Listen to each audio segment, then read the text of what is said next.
You are watching NetSoft IT Academy. 905-812-2923. info@netsoftakademy.com. www.netsoftakademy.com. So now let's start with lab number 30. In lab number 30, we are configuring send connectors, the same way that we did receive connectors. So I'll quickly navigate to my Exchange Admin Center and sign in. Now, once it is signed in, we're going to repeat the same process that we did for the receive connector, where we go back again to mail flow. The last time we did the receive connector for netsoftakademy.com. This time we are creating the send connector. So I click on new, but this time you'll have to select what exactly it is that you need. So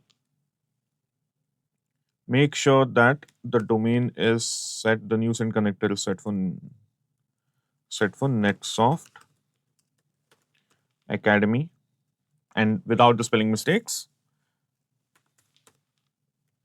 netsoftakademy.com. Now this one is set for internal, for intranet mail, and next. Now we'll have to add the MX record associated or route the mail through smart hosts. Now either one, we are going to still have to click on new and add an IP address. So 172.16.10.40. Save. Next. Now there's nothing to change here. It's next. Now for the address space. The address space would be NetSoft Academy.com and click on save. So basically what we're doing is we are pointing towards the IP address where we want to send, or where we want to be able to send and receive emails from. So once this is done, we click on next.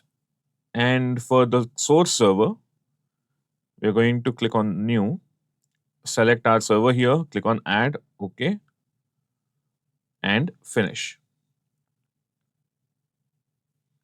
And that's it. That's the end of the lab here, where we just created a send connector similar to the way that we did the receive connector. However, in the receive connector, the steps were a little bit different. The send connector steps are a little bit different.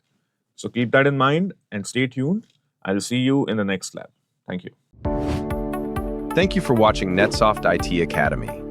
905-812-2923. info@netsoftakademy.com. www.netsoftakademy.com.